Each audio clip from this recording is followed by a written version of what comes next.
tax is a mandatory tax that the government takes from workers' paychecks and business profit, or that is added to the cost of particular goods, services, and transactions.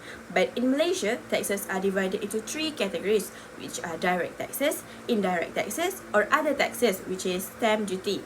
So why do tax exist? This is because taxes help the government pay for things like roads, school, hospitals, and keeping everyone safe. Is one of the 5 pillars of Islam and a duty for Muslims who meet the requirement amount of wealth and hold it for 1 year. Okay, usually it's 2.5% of saving, gold, and business income, while farming and livestock have a different rate. Okay, the word zakat means the purification and growth, showing that it cleanses our wealth and remind us everything belongs to Allah. The Quran means 8 groups who can receive zakat, such as one is poor, needy, and those in debt. More than just charity, zakat is worship and also a system that reduces inequality, supports the community, and builds unity. Today, zakat is often managed by official institutions to ensure fair, effective distribution.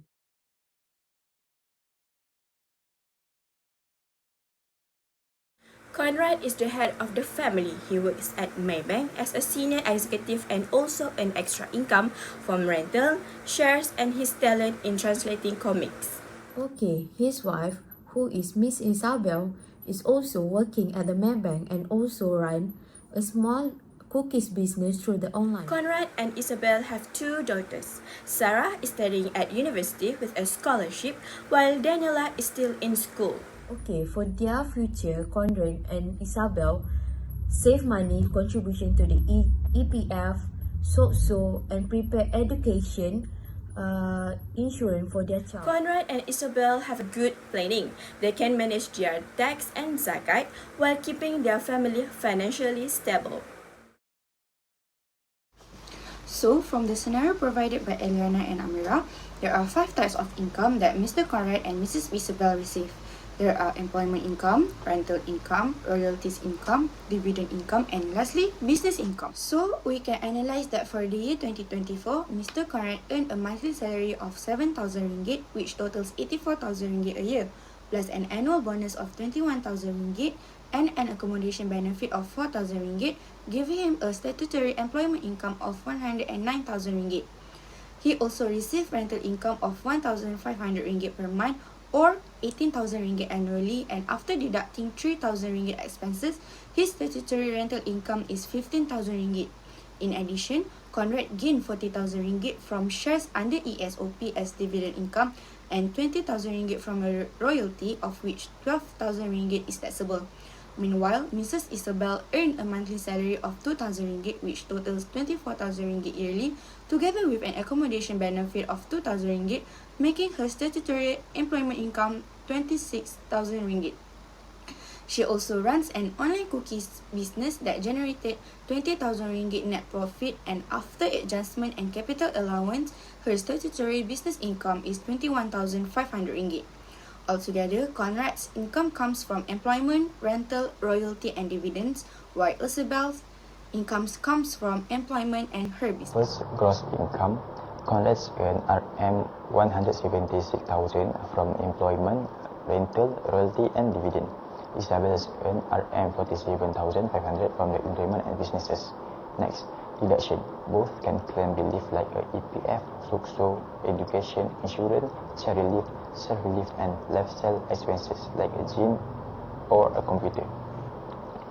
So, Conrad's claim RM 24,450 in deduction, including relief for the 2 children. Isabel's claim RM 24,360, slightly less, mainly for the 1 child.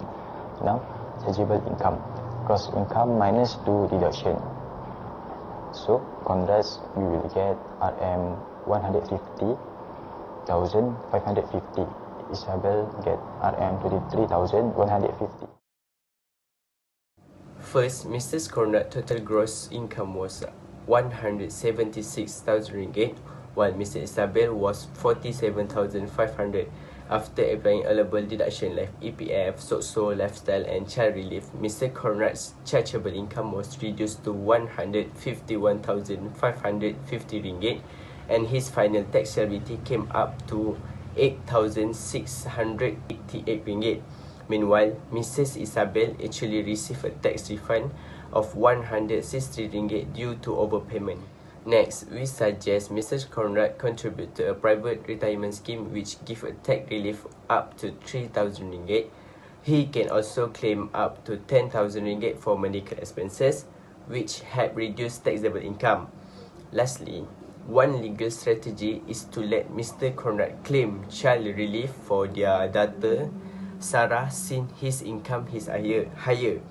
This gives better tax savings. These strategies such as PRS contribution and medical claims can help the family optimize their tax legally and efficiently.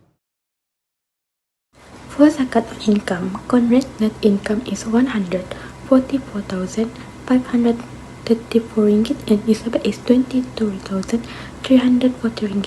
At the zakat rate of 2.5%, Conrad must pay RM3,613.35 and Isabel RM1,808.50. They can settle this either through a lump sum or monthly salary deduction via Lembaga Zakat Selangor. For zakat on saving, Conrad has RM50,000 and Isabel RM40,000. This requires zakat of RM1,250 and RM1,000. Payment can be made easily through online platform or mobile. One of the most effective ways to fulfill our zakat obligation is by keeping accurate wealth record. This means regularly tracking zakatable assets such as cash, saving, gold, business inventory, rental income, and investment. By doing this, we can avoid mistakes and ensure the right amount of the zakat is paid each year. Next, efficiency can also be achieved by consulting professional advisor or official zakat institution like Lembaga Zakat Malaysia. They provide a calculator, advice, and even automatic salary deduction, making it easy for us to pay zakat consistently. For more complex cases, such as a business zakat, financial advisor can also guide us. Lastly, it's important to set annual reminder whether through digital apps, calendar, or notification from zakat institution. This helps us stay on track, avoid procrastination, and fulfill our obligation on time every year. Moving on to the analysis, in 2024, Conrad earned RM176,000. After deductions, his chargeable income was RM151,550 with an initial tax of RM22,288. Thanks to a zakat rebate of RM7,000 and monthly deductions of RM6,600, he only paid RM8,688. For zakat, he paid RM3,613.35 on income and RM1,250 on savings, which totaling up to RM4,863.35. Meanwhile, Isabel earned RM47,500. Her chargeable income was RM23,150 with tax liability of RM244.26. After zakat rebate and monthly deductions, she received a refund of RM163.5. Her zakat was RM808.50 on income and RM1,000 on savings, totaling up to RM1,808.50. Overall, Conrad bore a heavier tax burden, while Isabel even received a refund. Yet, both fulfill their zakat obligations, showing the balance between taxations for the state and zakat as a religious duty to society. Well distribution is the shared goals of both taxation and zakat system, aiming to promote financial equity. Through tax, government fund public service like roads, school, and hospital, benefit social at large. Similarly, zakat provide direct financial support to the Muslim community most need members. Accurate record keeping is the essential for both tax and zakat calculations. Tracking income, expenses, saving, and investment ensure correct payment.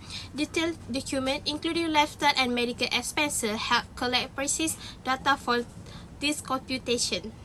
For zakat, regular payment depends on maintaining full record of zakatables assets like revenue, gold and business profit while deducting things like EPF contribution and family expenses. Using the net income method, Conrad paid 3613.35 annually from the 144534 zakatable income. Advisory service for our online calculator makes payment accurate and management. In financial planning, Conrad and Isabel set aside an emergency fund of around 25,000 covering 3 to 6 months of the living costs.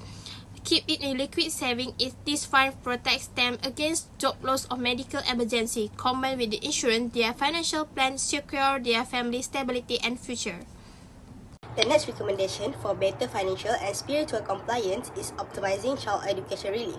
Conrad and Isabel can reduce taxable income by claiming child education expenses and insurance. This is not only lower taxes but also secure Sarah and Daniela's future educations and balancing financial planning with parental responsibility. Next, with accurate financial records, they should keep clear records of income, expenses, saving and zakatable assets. This ensures correct tax and zakat calculations, prevent overpayment, and helps them manage finance while fulfilling spiritual duties with confidence.